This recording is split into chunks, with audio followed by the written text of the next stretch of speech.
Le grand face-à-face, Ali Badou, sur France Inter. Un niveau de violence verbale qu'on n'avait pas connu depuis longtemps, sans même parler de la violence physique, remise en cause des institutions, critique radicale de l'idée même de représentation. Faut-il faire le deuil d'une vie démocratique apaisée ou vivons-nous au contraire un grand moment de vitalité démocratique? Le grand face-à-face ouvre le débat avec notre invité qui est sociologue. Il enseigne à HEC Montréal, il écrit dans le Journal de Montréal et en France dans le Figaro ou encore dans Valeurs Actuelles. Il publiait récemment le Nouveau Régime, essai sur les enjeux démocratiques actuels aux éditions Boréal. Bonjour Mathieu Bock-Côté. Bonjour. Et bienvenue. Vous qui regardez la démocratie française de loin et de près, qui avez les deux focales, est-ce que notre démocratie vous semble être au bord de la crise de nerfs ? Je crois qu'il y a une forme de crise démocratique qui est constante dans nos sociétés depuis plusieurs années, mais qui explose aujourd'hui et qui n'explose pas par hasard en France, qui est un pays très politique, hyper politique à certains égards, qui est un pays qui a une passion, je dirais, de l'insurrection à certains égards. Normalement, lorsqu'il y a une forme de colère, elle s'exprime aujourd'hui par les partis dits populistes, mais la tentation de la rue, la tentation de la contestation directe, la tentation de l'affrontement, ça fait partie de la culture politique française, je crois, vue de loin à tout le moins. Mais il y a lieu de s'inquiéter ?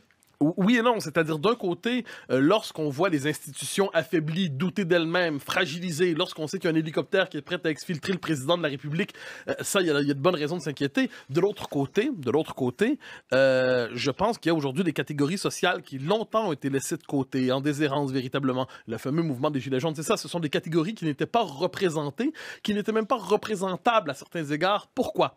Parce qu'on jugeait qu'il s'agissait des catégories sociales désuètes, résiduelles de la mondialisation, des catégories appartenant à l'époque d'hier et étant appelées à se dissoudre peu à peu.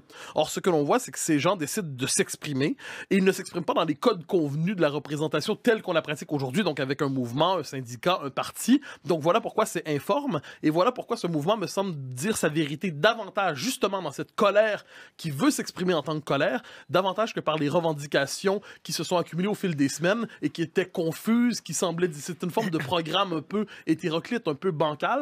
Mais si on voulait retrouver la vérité de cette insurrection, c'était dans le fait que des populations indélocalisables, des populations inadaptées aux exigences culturelles et économiques et sociologiques de la mondialisation, ces populations décident néanmoins de s'insurger pour envoyer le signal qu'elles existent encore. Gilles Finkelstein.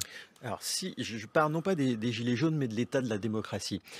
Si on essaye de trouver par une formule pour essayer de caractériser ce qu'est l'état de la démocratie aujourd'hui, je le ferai en faisant un parallèle avec les différents états de la matière qu'on enseignait en cours de physique-chimie au collège.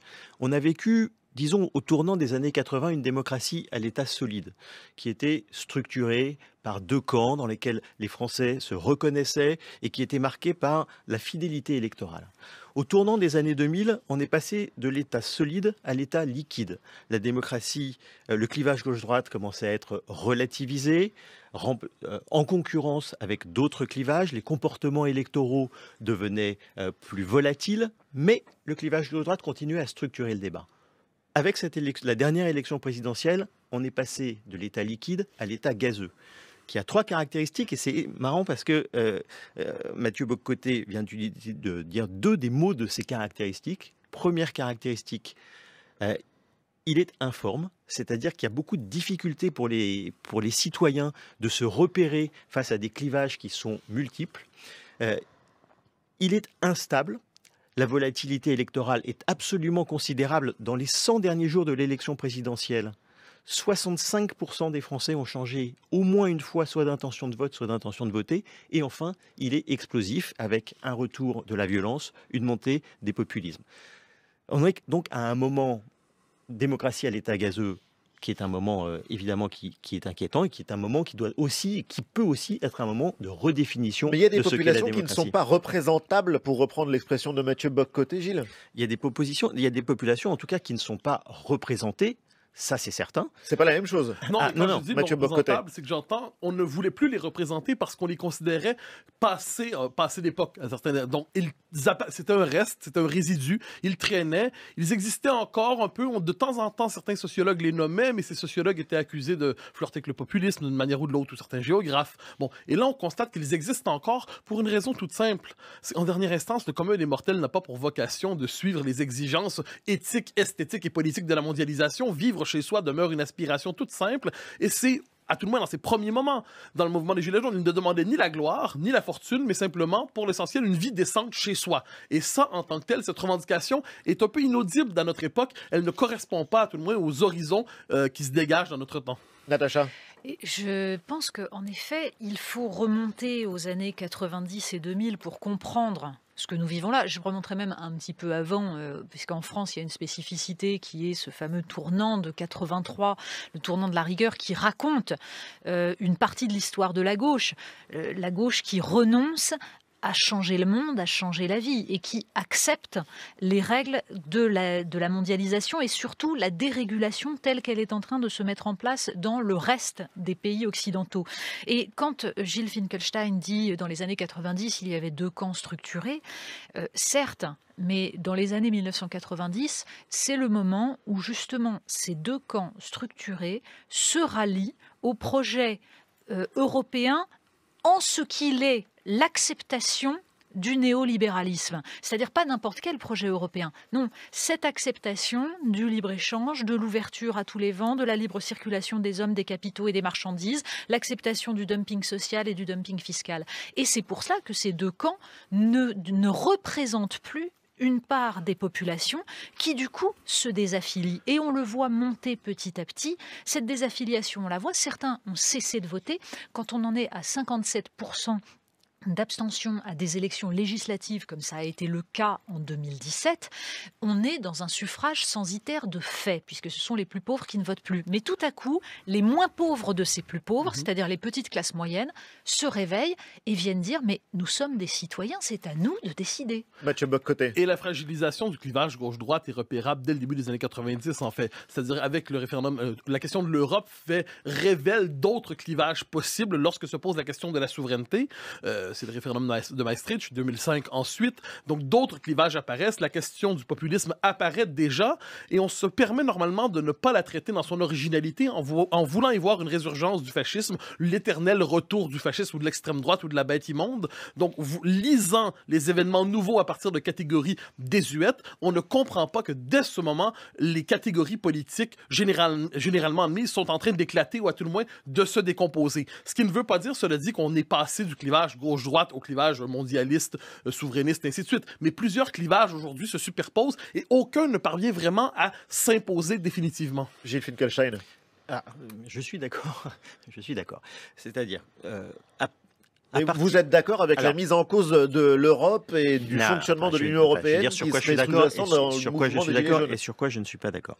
Ce sur quoi je suis d'accord, c'est qu'on a eu, à partir sans doute de 1983, disons, dans les années 80 et dans les années 90, et même au début des années 2000, le clivage gauche-droite, qui était le clivage, est devenu un clivage parmi d'autres. Il a été relativisé du fait de la multiplication des alternances, des cohabitations, des ouvertures.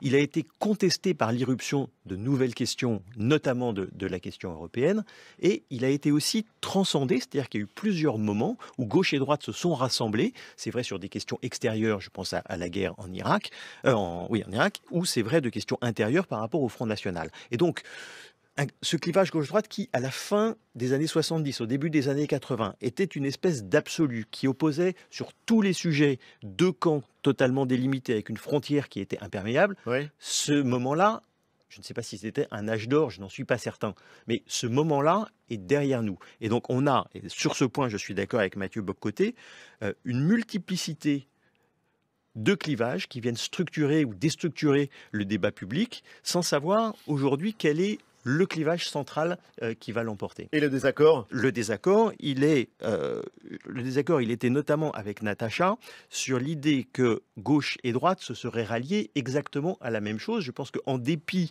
de l'acceptation d'une partie de la gauche et d'une partie de la droite de l'engagement européen, que des différences entre elles demeuraient et qu'on le voit quand on regarde les politiques qui ont été conduites, notamment en termes de justice fiscale et sociale. C'est peut-être Natacha. bien le problème, c'est que une part de la population française ne voit pas la différence entre les politiques qui ont été conduites.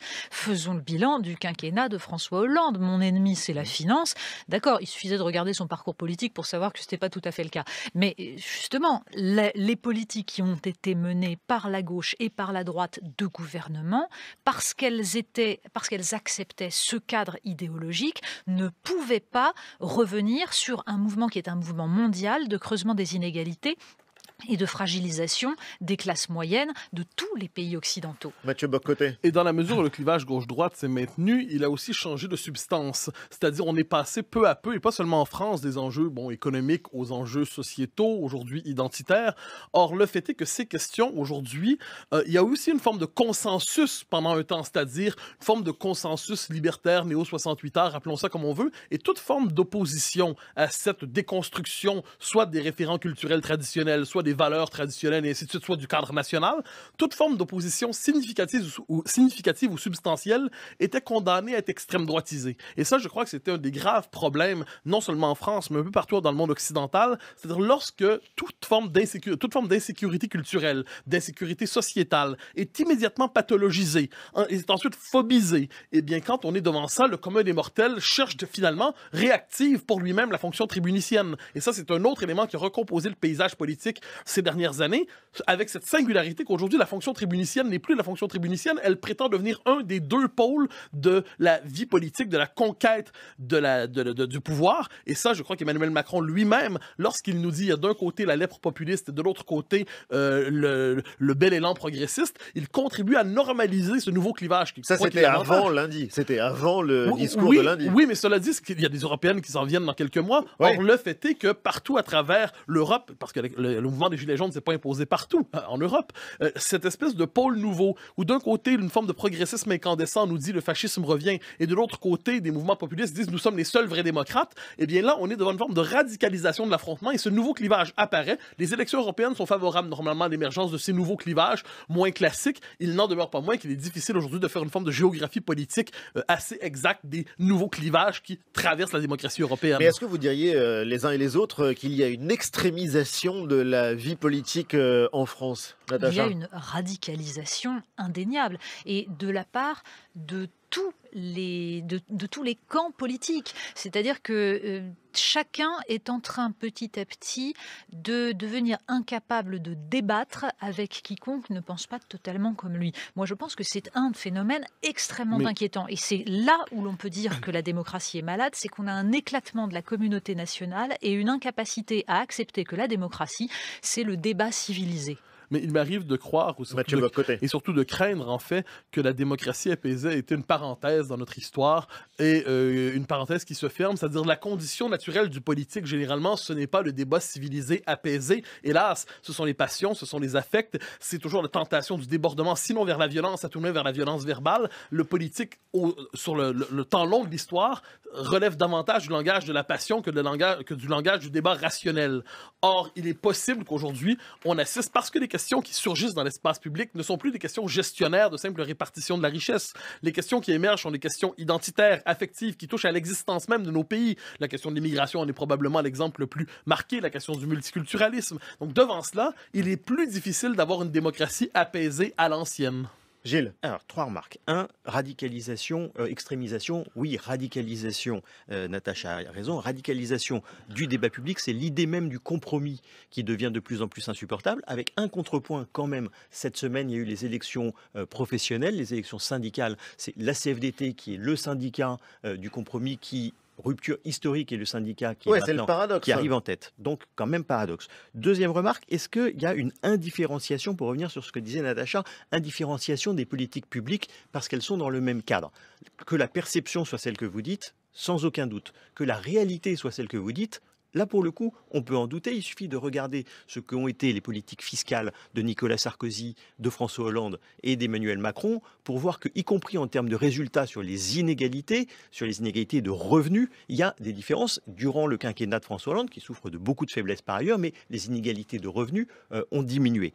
Mais ce que montre ce mouvement, et c'est le troisième point, c'est que justement, depuis maintenant 10 ans, la question de l'identité, peu à peu, est venue se substituer comme question centrale dans le débat public à la question de l'égalité. Or, le cœur du mouvement des Gilets jaunes, c'est le retour de la question de l'égalité sur la question de l'identité, et donc qui vient, peut-être au moins temporairement, je ne dis pas que cette question-là ne se pose pas, mais en tout cas qui vient remettre cette question-là comme une question centrale. Donc vous avez une vraie divergence d'interprétation sur quel mouvement, Mathieu Bock-Côté. Le mouvement des Gilets jaunes, à tout le moins à ce que j'en vois, croise les deux questions en fait. C'est-à-dire il y a une part invisible dans ce débat, une part qui est rarement mentionnée de peur justement d'avoir une sale étiquette qui nous soit collée, mais on est devant des catégories de la population qui se sont senties exclues parce que d'autres catégories avaient été privilégiées par un certain progressisme mondain, des catégories, finalement, disons-le, les banlieues issues de l'immigration, plutôt que la figure classique du petit blanc entre guillemets, de la France périphérique.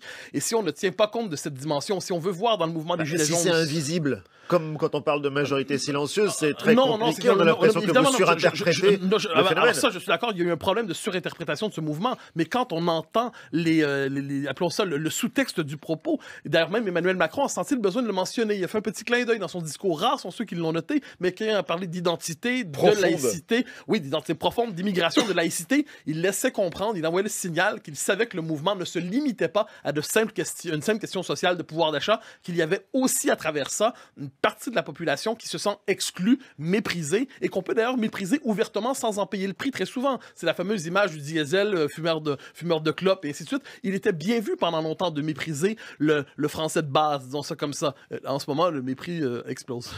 Natacha? Je pense que les questions sont souvent liées, mais qu'elles rejoignent systématiquement un point, c'est celui de savoir qui décide du destin du pays. Et est-ce que nous sommes en démocratie, c'est-à-dire est-ce que chaque citoyen vaut un autre citoyen? Et est-ce que la réponse est oui. La réponse est oui officiellement, mais ce que disent ces gens qui se sont révoltés, c'est qu'ils avaient l'impression que leur voix ne valait pas celle d'un autre. Et pourquoi ? Tout simplement parce que j'en reviens à ma question de la trahison de la démocratie représentative. Quand Jacques Chirac fait toute sa campagne en 1995 sur le thème de la fracture sociale, et que c'est parce qu'il parle de ça qu'il gagne, le 26 octobre 1995, il trahit totalement cela, il change totalement de braquet en expliquant que les gens raisonnables, après tout, savent bien qu'on ne peut pas mener ça. J'ai entendu un jour un éditorialiste célèbre m'expliquer d'ailleurs, puisque je citais ce fait-là, il me dit, oui, mais parce que ça, c'est un discours qu'on tient quand on veut être élu. Mais derrière, on sait bien qu'on ne va pas mener cette politique-là. Vous imaginez la conception que cela révèle de la démocratie. Or, je pense que, c'est là où nous opposons avec Gilles, c'est que quand il me dit, il y a une différence de résultats sur les politiques de droite et de gauche, sur les inégalités de revenus. Oui, mais c'est à la marge. C'est-à-dire que la politique, en termes de macroéconomie, est rigoureusement la même. Alors en revanche, en microéconomie, en effet, la gauche va avoir tendance à soigner un peu mieux les grands blessés de la mondialisation. Mais on accepte la règle du jeu, c'est-à-dire la mise en concurrence généralisée, c'est-à-dire le dumping fiscal, le dumping social. Et donc on s'interdit de renverser la table, et je pense que nous en payons le prix aujourd'hui. Mais alors pourquoi est-ce que ce ne sont pas les partis anticapitalistes, les partis de l'extrême gauche qui emportent le morceau? Il y a deux choses.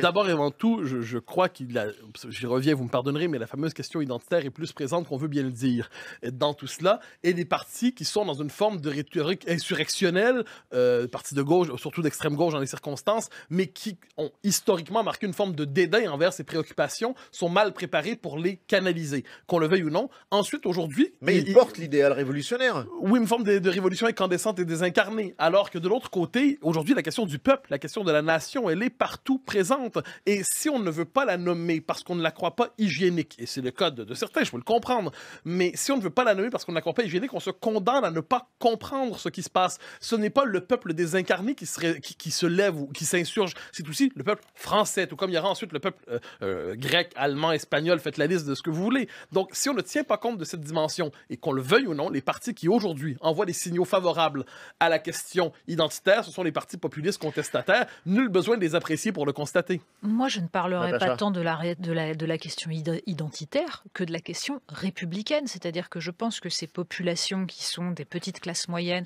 des artisans, on en a vu beaucoup, des petits commerçants, des salariés, ils n'ont tout simplement pas envie de la dictature du prolétariat. Ils ont envie d'être reconnus, de pouvoir vivre de leur travail. Mais ils n'ont pas envie de renverser la République. Ils ont envie de protection au sens le plus large, donc un peu d'ordre aussi, sans être dans une société d'ordre et de police. C'est tout simplement ça, c'est le juste équilibre qu'ils cherchent. Gilles. Alors, le risque avec ce mouvement, on l'a déjà évoqué, c'est que comme il n'a pas de représentants, comme il n'a pas de revendications très, très unifiées, que chacun vienne plaquer sa propre grille de lecture. Et donc, Mathieu Bock-Côté dit identité, Natacha Polony dit République, et moi je vais dire justice sociale. Bon, donc on est tous conscients de ce risque-là. La justice sociale et la République vont ensemble. Mais est-ce que vous reprenez l'idée que la critique de la démocratie représentative est légitime? Alors, donc, moi, j'ai écrit il y a 3 ans, ce qui, pour un social-démocrate, n'était pas nécessairement évident, que les questions de l'immigration, la question de l'identité, des questions qui devaient être traitées et reformulées par la gauche, qu'elle ne devait pas les éviter. En revanche, moi, je me méfie beaucoup du sous-texte, parce que le sous-texte dont parle Mathieu Bock-Côté, identité, immigration, les banlieues comme repoussoir, je ne les vois pas dans ce débat-là, dans le mouvement des Gilets jaunes. Et donc j'en reviens non pas au sous-texte, mais au texte.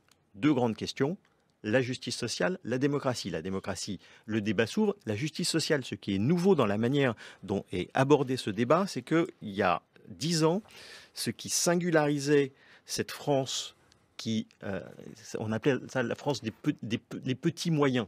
C'est eux-mêmes une dame un jour qui avait dit, moi, on est des petites gens. On n'est pas des petits, mais on est des petits moyens, et un livre avait été écrit là-dessus. Donc cette France des petits moyens, c'est pas du tout péjoratif. Il y a 10 ans, elle regardait vers le bas. C'était le descenseur social. Elle se différenciait par rapport à ceux qu'elle considérait comme assistés. Là, l'élément nouveau dans ce conflit, c'est qu'elle regarde à nouveau vers le haut et elle demande la justice sociale. Mais surtout, et j'en termine par là, elle demande une amélioration de sa propre situation. C'est pas seulement qu'on prenne aux riches, mais c'est surtout que sa situation s'améliore. Et donc, quand Natacha Polony dit, d'un point de vue macroéconomique, la gauche et la droite, c'est pareil, mais d'un point de vue microéconomique, il y a une différence, et d'un point de vue microéconomique, si c'est pour les gens qu'il y a une différence, c'est exactement ça qui compte. Et c'est sans doute ça qui n'a pas été suffisant dans le quinquennat de François Hollande. Non, pardon, parce qu'à long terme, vous ne résolvez pas les problèmes, c'est-à-dire que vous continuez à avoir de la désindustrialisation, donc du chômage de masse, et au bout d'un moment, même la social-démocratie, et surtout la social-démocratie, vous explique « Ah bah oui, mais on n'a plus d'argent dans les caisses, donc il faut économiser, donc on va rogner sur tout, et on va rogner sur les services publics. » Et c'est ça qui est arrivé. Quand j'entends dire, cela dit, que c'est une critique de la démocratie représentative, c'est vrai à certains égards, mais ne croyons pas, cela dit, que le fantasme derrière ça, sauf pour certains, c'est celui de la démocratie directe permanente. Il y a paradoxalement un désir d'autorité qui s'exprime à travers ça, mais une autorité capable d'agir. Parce que le portrait des 30 dernières années, c'est aussi celui de l'impuissance relative des gouvernants qui, on le disait, s'engagent sur un programme et nous expliquent ensuite qu'ils ne peuvent pas l'appliquer. Et remarquez, ça je le dis avec tristesse, mais lorsqu'on n'est pas capable d'avoir des gouvernants qui sont capables d'agir, en dernière instance, la réponse, c'est Trump. C'est-à-dire que c'est la réponse, c'est une forme de volontarisme extrême de la part de l'homme qui prétend porter à lui seul le renversement des cours de l'histoire. Donc la demande d'autorité, elle est consubstantielle à la démocratie. La démocratie a besoin d'être dirigée, elle a besoin d'élites qui sont capables de diriger, mais elle a besoin d'élites légitimes. Et je crois qu'un des grands enjeux des dernières années, c'est que ces élites n'étaient plus légitimes parce qu'elles considéraient que leur propre peuple était un problème. Leur peuple n'était pas assez moderne, adapté, adaptable, hygiénique et ainsi de suite. Donc la nécessité aujourd'hui de restaurer une autorité légitime, une démocratie qui implique la part de pouvoir, qui permet ensuite de réorienter la société dans une direction ou d'une autre, ça je crois que c'est une dimension qu'on ne doit pas négliger. Le modèle, c'est le Canada. Oh, certainement pas. Certainement pas. Le Canada, vous avez Justin Trudeau. Bon, on dit d'avoir Justin Trudeau ensuite. Trudeau. Le Canada est un pays charmant, étranger, dont je veux me séparer en tant que Québécois. Donc je dirais pas que le Canada est un modèle. Mais si vous me dites que le Québec est porteur d'inspiration, ça, je serais bien heureux. Ça, c'est certain. Merci Mathieu Bock-Côté d'avoir été notre invité. Le nouveau régime, et c'est sur les enjeux démocratiques actuels. C'est aux éditions Boréal. Natacha, Gilles, je vous dis à samedi prochain. Merci à Mathilde Clatte qui a préparé cette émission, à la réalisation Étienne Bertin, à la technique Nicolas Slimani, et je vous donne rendez-vous demain midi pour Questions politiques à suivre sur France Inter, les secrets d'info de Jacques Monin.